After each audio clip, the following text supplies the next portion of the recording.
Hair cut বা আমানতের ওপর মুনাফা কেটে রাখার নীতি বাতিলের প্রজ্ঞাপন জারি এবং আমানতের অর্থ ফেরতের দাবিতে মানববন্ধন ও লং মার্চ কর্মসূচি পালন করেছে সম্মিলিত ইসলামী ব্যাংক ভুক্তভোগী আমানতকারী অ্যাসোসিয়েশন।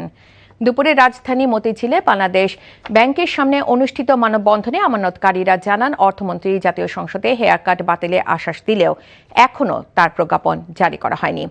তারা বলেন, প্রজ্ঞাপন জারি না হওয়ায় ব্যাংক থেকে আমানতের ওপর প্রাপ্য মুনাফা তোলা যাচ্ছে না।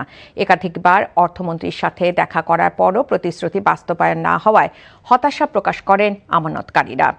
বলেন, শিগগিরই প্রজ্ঞাপন জারি করে হেয়ার কাট বাতিল করা না হলে সারা দেশের আমানতকারীদের নিয়ে জোরালো আন্দোলন গড়ে তোলা হবে। মানববন্ধন শেষে বাংলাদেশ ব্যাংকের সামনে থেকে প্রেসক্লাবের উদ্দেশ্যে লং মার্চ করেন আমানতকারীরা।